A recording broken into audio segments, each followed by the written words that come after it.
All right, welcome Algebra 2. We are still in Chapter 4 in quadratic equations. In 4.5, we're going to be looking at solving quadratic equations by finding square roots.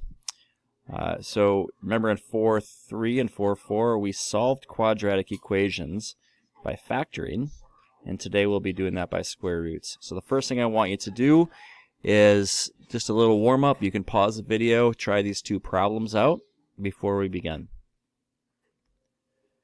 Okay, so for the first one, it says find the vertex. Find the vertex of this parabola, 2x squared minus 2x plus 12.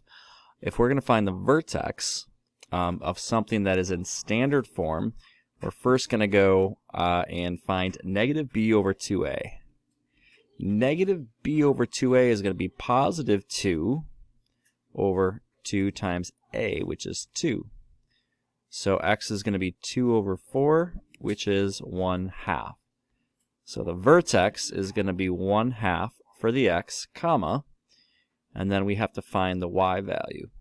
So to find the y value, we're going to simply plug in the x value into the equation. So now we're going to have 2 times 1/2 for x squared minus 2 times 1/2 plus 12. So we can plug this into our calculator, or we can just kind of do it by hand. This is going to be right here. This will be 2 times 1/2 squared. 1/2 squared is 1/4. 2 times 1/4 is 2/4. So if we reduce that, this should become 1/2. This over here should be minus 1, and then we should have plus 12.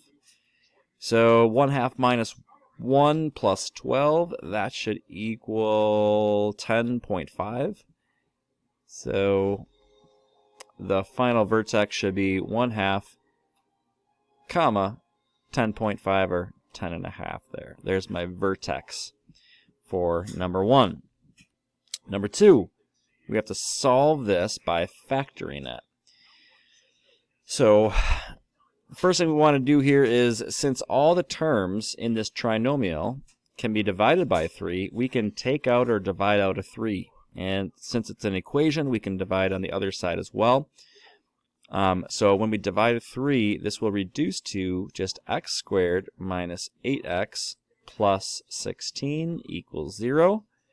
Now we want to take the left-hand side and try to factor this equals 0. So if we think about the snowflake method, and this would be a 1 and a 1, this would be 16 and negative 8. We're going to try to think about two things that multiply up to 16 and add up to negative 8. That the only thing there is going to be negative 4 and a negative 4. So negative 4 times negative 4 is positive 16. And if you add those, you get negative 8. So my two columns are going to be 1x minus 4 and 1x minus 4, or x minus 4 and x minus 4.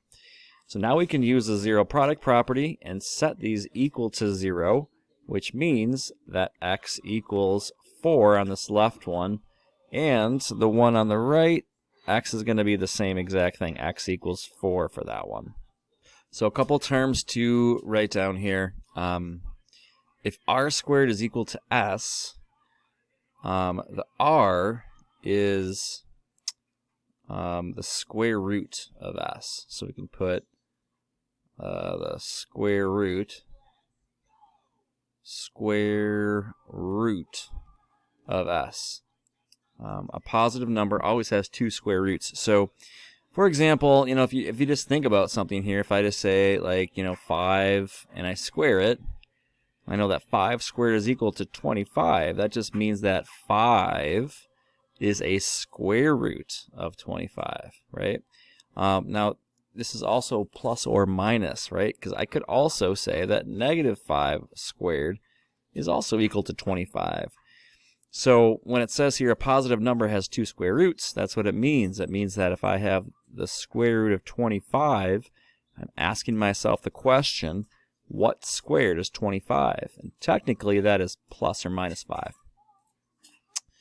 The next thing, the expression root s is called a radical. Okay, the number s beneath the sign is the radicand.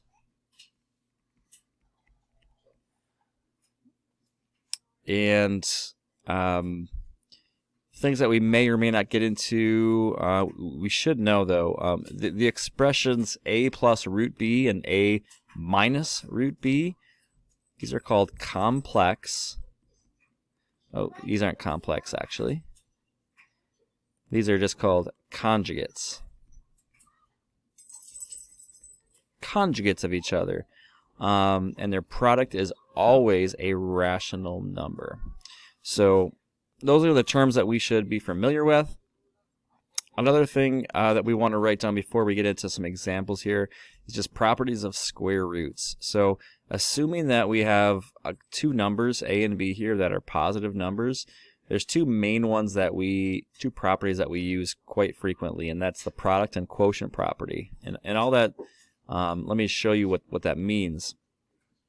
For example, if I have root a times root b, I can simply combine that into one radical, root ab. And I can also go the other way. If I have root ab, I can expand that to root a times root b.